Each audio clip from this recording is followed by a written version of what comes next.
الحمدللہ، اللہ تعالیٰ کا لاکھ لاکھ شکر ہے کہ مالک الملک نے اپنی یاد کی توفیق اور موقع عطا فرمایا۔ لاکھوں اور کروڑوں درود حضرت محمد مصطفیٰ صلی اللہ علیہ وآلہ وسلم پر، جن کے طفیل مالک الملک نے یہ مہربانی عطا فرمائی۔ سامعین کرام، اللہ تعالیٰ نے قرآن پاک میں ارشاد فرمایا، اعوذ باللہ من الشیطان الرجیم، بسم اللہ الرحمن الرحیم۔ اور اگر ہم اتارتے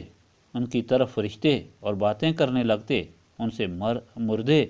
اور ہم جمع کر دیتے ہر چیز کو ان کے روبرو، تب بھی وہ ایمان نہ لاتے، مگر یہ کہ چاہتا اللہ تعالیٰ، لیکن اکثر ان میں جاہل ہیں۔ اور اسی طرح بنا دیے ہم نے ہر نبی کے لیے دشمن سرکش انسان اور جن، جو چپکے چپکے سکھاتے تھے ایک دوسرے کو خوش کن باتیں دھوکہ دینے کے لیے، اور اگر چاہتا آپ کا رب تو وہ یہ نہ کرتے، سو چھوڑ دیجئے انہیں اور جو وہ بہتان باندھتے ہیں، اور تاکہ مائل ہو جائیں اس کی طرف ان کے دل جو نہیں لائے ایمان آخرت پر، اور تاکہ پسند کریں اسے اور کرتے رہیں جو گناہ وہ اب کر رہے ہیں۔ پچھلی مرتبہ آپ نے سنا کہ اللہ تعالیٰ نے مومنین کو ہدایت دی کہ منکرین کو اللہ تعالیٰ کی طرف نرمی اور حکمت سے بلائیں، ان کے معبودان باطل کو برا بھلا نہ کہیں کہ وہ جہالت سے اللہ تعالیٰ کی شان میں غلط لفظ بول دیں۔ یہ بہت بڑی بات تھی، جس کی تفسیر میں نبی پاک صلی اللہ علیہ وآلہ وسلم نے ایک صحابی کو فرمایا کہ اپنے ماں باپ کو گالی نہ دینا۔ صحابی نے عرض کیا، یا رسول اللہ صلی اللہ علیہ وآلہ وسلم، کوئی اپنے ماں باپ کو گالی کس طرح دے سکتا ہے؟ فرمایا، اگر دوسرے کے ماں باپ کو گالی دو گے تو وہ تمہارے ماں باپ کو گالی دے گا، اسی طرح گویا تم نے اپنے ماں باپ کو گالی دی۔ یہ ایک بہت بڑی ہدایت تھی جو سکھائی گئی، اور ساتھ مشرکین مکہ کے مطالبہ کے متعلق بھی فرمایا گیا، کیا محبوب صلی اللہ علیہ وآلہ وسلم، آپ کے لیے تو ساری کائنات بنائی گئی، اگر آپ ان کے مطالبے پر مکہ معظمہ کی پہاڑیوں کو سونے کا بنانے کی آرزو کریں گے اور ان خشک وادیوں کو لہلہاتے کھیت بنانا چاہیں گے تو یہ سب کر دیا جائے گا، لیکن آپ صلی اللہ علیہ وآلہ وسلم یقین رکھیں کہ یہ ان کے بہانے ہیں کہ ایسا ہو جائے تو وہ ایمان لائیں گے۔ یہ سب کچھ ہو گیا تب بھی یہ ایمان نہیں لائیں گے، تو پھر ان کے ساتھ وہی سلوک کیا جائے گا جو پہلی منکر امتوں کے ساتھ کیا گیا ہے، کہ ان پر آسمان سے آگ اور پتھر برسائے گئے،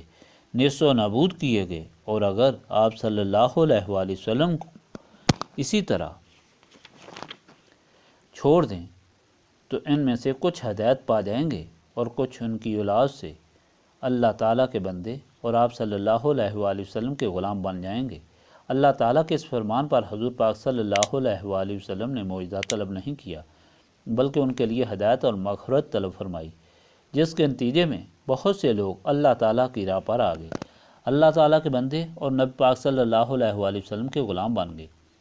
اس پر آپ کو بتایا تھا کہ اس ہدایت سے ہمیں یہ سبق ملا کہ اللہ تعالیٰ جو کرتا ہے اس میں حکمت ہوتی ہے، اور اس پر راضی رہنا چاہیے، اپنی مرضی کے مطابق مطالبہ نہیں کرنا چاہیے۔ بعض چیزیں انسان کو اچھی لگتی ہیں مگر ان میں برائی ہوتی ہے، اور بعض انسان کو بری لگتی ہیں مگر ان میں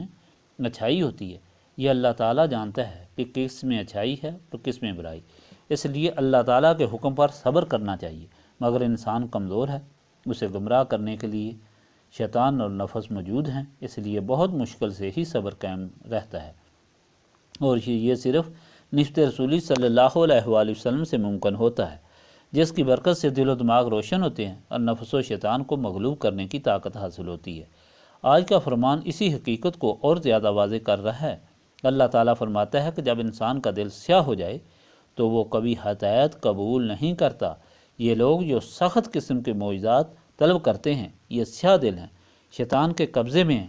اگر ان پر اللہ تعالیٰ فرشتے نازل فرمائے، مردے قبر سے اٹھ کر ان سے باتیں کریں، ہر چیز ان کے سامنے لائی جائے، تب بھی یہ مان لانے والے نہیں۔ ہاں، جس کو اللہ تعالیٰ توفیق دے، جس کے متعلق وہ چاہے، وہ الگ بات ہے۔ اس لیے فرمایا گیا کہ ان لوگوں کا یہ مطالبہ تھا کہ آپ صلی اللہ علیہ وآلہ وسلم کے ساتھ فرشتہ کیوں نہیں آیا، آسمان سے کتاب سامنے کیوں نازل نہیں ہوئی؟ اگر آپ صلی اللہ علیہ وآلہ وسلم اللہ تعالیٰ کے محبوب ہیں تو ہمارے باپ دادا کو زندہ کر کے دکھائیں، ہم ان سے بات کریں گے۔ اس پر یہ حکم ہوا کہ اگر ان کے سارے مطالبات پورے بھی کر دیے جائیں تب بھی یہ ایمان نہیں لائیں گے۔ اس لیے اے اللہ تعالیٰ کے محبوب، آپ صلی اللہ علیہ وآلہ وسلم ان کی ہٹ دھرمی اور گمراہی پر خفا نہ ہوں، ان کو چھوڑ دیں تاکہ یہ اپنی گمراہی میں بھٹکتے پھریں اور گمراہی کی طرف ہی میلان بڑھاتے رہیں۔ پھر جب اللہ تعالیٰ کی گرفت آئے گی تو ان کی زیادہ گمراہی کا زیادہ عذاب ہوگا۔ سمجھنے والی بات یہ ہے کہ یہ لوگ اتنی تبلیغ و ہدایت کے بعد بھی ایمان نہیں لائے، تو پھر کون لوگ ہیں جو ایمان لائے اور وہ کس طرح مومن ہوئے؟ تو یہ حقیقت نبی پاک صلی اللہ علیہ وآلہ وسلم کے غلاموں کی تاریخ پر نظر ڈالنے سے معلوم ہوگی۔ جو بھی ایمان لایا وہ وہی ہے جس نے صدق کے دل سے نبی پاک صلی اللہ علیہ وآلہ وسلم کو دیکھا۔ اس دیدار کی برکت سے اس کے دل کی سیاہی فوراً ختم ہوئی، اس کا سینہ صاف ہوا، اور حضور پاک صلی اللہ علیہ وآلہ وسلم کے سینہ مبارک میں جو انوار تھے ان سے ان کا سینہ منور ہوا اور وہ دولت ایمان سے مالا مال ہو گیا۔ ان لوگوں نے کبھی کوئی مطالبہ نہ کیا بلکہ اپنی قربانی دینے کی سعادت کی جستجو میں رہے، اور جب بھی موقع آیا سب کچھ قربان کر دیا۔ ان لوگوں نے دولت مانگی، نہ حکومت مانگی، نہ اولاد مانگی، بلکہ یہ سب دولتیں اگر اللہ تعالیٰ نے دیں بھی تو اللہ تعالیٰ کے راستے میں قربان کرنے میں خوشی محسوس کی۔ ایک مائی کے 4 بیٹے تھے، جنگ میں سارے کے سارے شہید ہو گئے۔ جب اسے اطلاع ملی تو اس نے شور و شغف نہیں برپا کیا بلکہ ٹھنڈے دل سے کہا، الحمدللہ، اللہ تعالیٰ نے مجھے اس قربانی سے نوازا۔ کیا اسے بیٹوں کی جدائی کا غم نہ تھا، یا اسے بیٹے اچھے نہیں لگتے تھے، یا اس کے سینے میں دل نہ تھا؟ یہ سب کچھ تھا، مگر اللہ تعالیٰ اور اس کے رسول صلی اللہ علیہ وآلہ وسلم کی رضا سب سے مقدم تھی، اور اس میں بہتری پر یقین تھا، اور یہ یقین نسبت رسولی صلی اللہ علیہ وآلہ وسلم کی بدولت تھی۔ اسی وجہ سے نسبت رسولی صلی اللہ علیہ وآلہ وسلم ضروری ہے۔ اگر نسبت رسولی صلی اللہ علیہ وآلہ وسلم نہ ہو تو انسان ہمیشہ دنیا اور اس کے ساز و سامان کے لیے تڑپتا رہتا ہے، جو کبھی اسے ملتے ہیں کبھی وہ محروم ہوتا ہے، اور زندگی اسی کشمکش میں ضائع ہو جاتی ہے۔ جو نسبت رسولی صلی اللہ علیہ وآلہ وسلم حاصل کرتے ہیں ان کا ایک ایک لمحہ قیمتی بن جاتا ہے، اور نبی پاک صلی اللہ علیہ وآلہ وسلم کی آمد کے جو فیوز و برکات ہیں اسے اس زندگی اور اس کے بعد کی زندگی میں بھی حاصل ہوتے رہتے ہیں، اور وہی لوگ یہ سمجھ بھی سکتے ہیں کہ نبی پاک صلی اللہ علیہ وآلہ وسلم کی آمد یا حضور پاک صلی اللہ علیہ وآلہ وسلم کا بھیجنا اللہ تعالیٰ کا کتنا بڑا احسان ہے، اور اس احسان کا وہ ہر دم شکر ادا کرتے ہیں